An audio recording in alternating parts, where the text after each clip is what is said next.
Dengan tentunya tingkat suku bunga tinggi ini, apakah right issue ini menjadi jalan keluar bagi emiten untuk menambah modal dan juga berekspansi? Silakan, Mas Wafi. Ya, tentu ini jadi salah satu alternatif pendanaan ya. Apalagi tadi sempat di-mention juga, memang kita sedang menuju ke arah tren suku bunga yang tinggi ya. Jadi tren suku bunga rendah ini memang kelihatannya sudah selesai. Dan memang salah satu alternatif pendanaan murah ya dengan biaya dana yang cukup murah itu adalah right issue. Dimana kalau right issue kan dari sisi emiten tidak perlu mengeluarkan interest expense ya karena masuknya dari sisi posnya juga ke ekuitas bukan ke liabilitas. Jadi itu memang menjadi salah satu pendanaan juga. Selain tentu ada juga seperti obligasi ya, yang memang suku bunganya juga relatif tetap ya.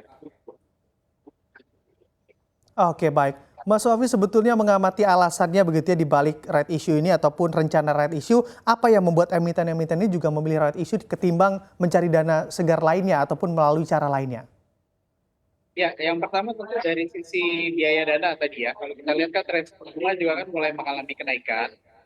Di mana kalau misalnya itu juga menjadi salah satu alasan pertimbangan utama mungkin ya. Dan yang kedua, yang bisa menjadi pertimbangan dari emiten ada dari sisi perkembangan bisnis atau output bisnis ke depannya juga. Di mana kalau kita lihat kan sebenarnya alternatif pembiayaan dari penerbitan saham atau right issue itu kan sebenarnya yang lebih mudah dilakukan oleh emiten namun memang memiliki tantangan tersendiri karena yang perlu daya tariknya itu dari sisi investor kan tentu harus ada daya tarik tertentu dari sisi emiten dan investor itu kan melihatnya dari sisi outlook perusahaan. Dan jadi di satu sisi memang saya melihat rencana right issue yang cukup banyak ini juga sedikit banyak menunjukkan optimisme dari emiten-emiten terkait outlook atau performa kinerja ke depannya. Oke, baik. Dan pengamati juga dari data yang kami peroleh di mana emiten yang melakukan right issue paling banyak dari sektor keuangan nih Mas Wafi. Jadi mencapai 17 emiten. Apakah memang sektor keuangan atau perbankan ini juga paling membutuhkan tambahan modal atau pendanaan di kondisi saat ini? Iya, sebenarnya lebih kepada terkena regulasi ya dari OJK ya atau Bank Indonesia ya, di mana mensyaratkan ada modal minimum di 3 triliun dan kalau kita lihat saja tadi kan kalau di total-total mungkin dari total emiten yang akan melakukan right issue dananya diperkirakan di sekitar 39 triliun dan kalau hitungan saya tidak salah mungkin ada sekitar 16 atau 17 emiten di antara itu ada perbankan. Kalau masing-masing perbankan katakanlah membutuhkan dana sebesar 1 triliun saja, itu kan berarti sudah sekitar 16 sampai dengan 17 triliun, setengahnya dari kebutuhan atau perkiraan dana yang diambil dari total right issue yang akan dilakukan ya. Dan ini semata-mata memang karena peraturan dari pemerintah atau dari OJK ya. Jadi itu yang saya lihat sebenarnya dari sektor perbankan. Oke, baik Mas Wafi. Menimbang-nimbang juga terkait faktor resiko yang akan didapatkan oleh perusahaan ataupun emiten, apakah memang penambahan modal yang dilakukan lewat right issue ini oleh para emiten ini masih termasuk kategori yang wajar? Ya, sebenarnya masih cukup wajar ya kalau kita lihat. Namun mungkin pertanyaannya akan berbeda. Apakah wajar? Wajar. Apakah menarik? Nah ini tentu akan menjadi pertanyaan yang lain gitu ya. Tapi kalau dari sisi tingkat kewajaran, saya rasa cukup wajar ya. Dimana kan beberapa emiten seperti tadi perbankan memang membutuhkan supaya bisa mencapai keselamatan minimum dari modal perbankan.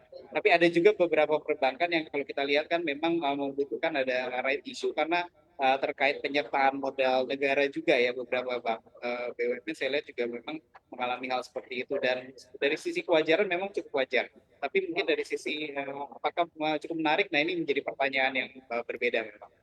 Oke, kalau dari tingkat kewajaran cukup wajar begitu ya, dan tentunya masalah menarik ini memang dilihat dari berbagai sisi juga. Dan selanjutnya selain itu apakah memang right issue ini Mas Wafi memang sengaja dilakukan oleh emiten karena resikonya lebih minim di tengah era suku bunga yang kalau kita ketahui juga terus merangkak naik dan juga tinggi di kondisi ekonomi global yang cukup menantang?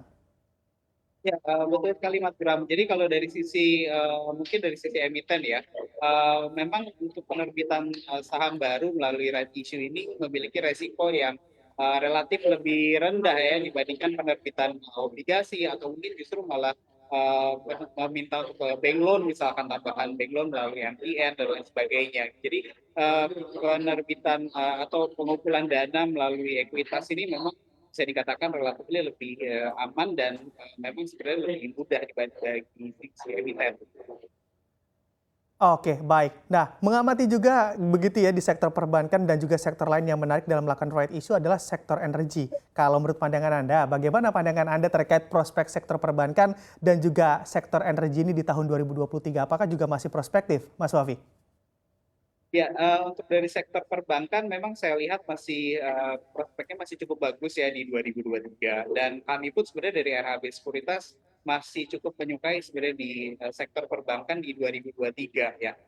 Yang terutama untuk kalau kita lihat dari penyertaan rencana right issue ini kan kebanyakan bank-bank mungkin yang lebih kecil ya, 23 ke bawah ya. Dan biasanya memang di era atau tren suku bunga yang relatif tinggi itu memang performa dari bank-bank yang relatif kecil ini biasanya memang cenderung lebih baik ya dibandingkan bank-bank buku 4 ya karena kalau kita lihat dari sisi fleksibilitas untuk para bank ini untuk menyediakan margin tingkat suku bunga itu akan menjadi lebih fleksibel ya dibandingkan bank-bank buku 4. Makanya kami pun sebenarnya masih cukup positif nih untuk sektor perbankan Mas Bram. Namun untuk Oke. sektor energi memang view-nya agak sedikit berbeda karena kita lihat walaupun masih cukup positif tapi kelihatannya tidak se positif di tahun ini ataupun di tahun 2021 yang lalu.